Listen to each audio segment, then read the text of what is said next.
name is Rachel Rosenthal, and I teach the Art of Speaking Midrash and in continuing education here at Drisha. This week's Parsha is Parashat Bo, which really serves as a bridge of sorts in the experience of Bnei Yisrael, between their status of being slaves and their full experience of redemption. This week's Parsha contains both the final 3 plagues, as well as the first 2 mitzvot, commandments, to the Jewish people, to keep and observe Rosh Chodesh, and to sacrifice the Korban Pesach. In many ways, this Parsha feels similar to the status of Bnei Yisrael.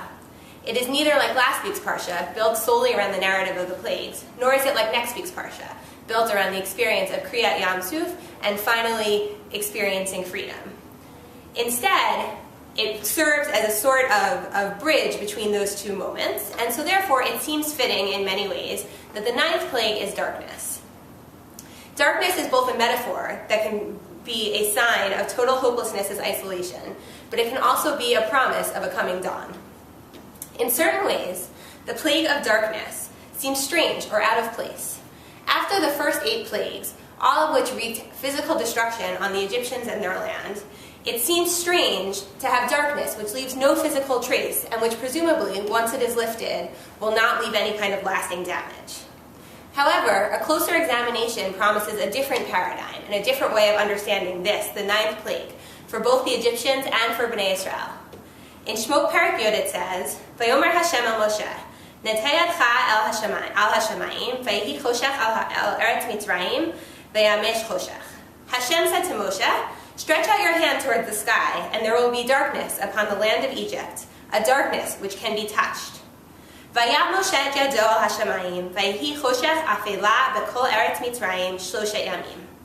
Moshe held out his hands towards the sky, and a thick darkness descended on all of the land of Egypt for 3 days. Often we assume that the worst damage is damage that has physical signs, that suffering isn't real unless we can see an actual sign of it. However, these psukim remind us of something very important. Sometimes the worst scars are the ones that cannot be seen, the ones that are inside of us. In this case, the isolation and terrifying nature of a complete and total darkness that cannot be escaped. Rashi points out that this darkness is deeper than an absence of light, but instead it is such that nobody can see or connect in any way with anyone else, even their families and the members of their own households, who may be right by them. This darkness then becomes a mechanism of sorts for isolating each Egyptian and forcing him or her to look deep inside of themselves without the comfort or protection of others.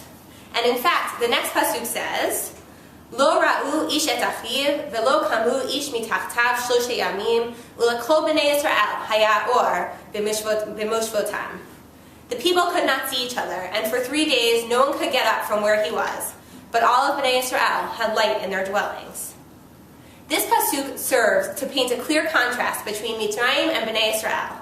While the Egyptians are subsumed in the deepest isolation, Bnei Yisrael, usually the ones suffering in darkness and accumulating the physical and invisible scars of slavery and suffering, have light, which allows them to see the potential for a different future. Interestingly, though, Shemot Rabbah tempers this with a midrash. While most of Bnei Yisrael had light, this was also God's moment to kill those members of the community who did not plan to leave Mitzrayim along with everyone else.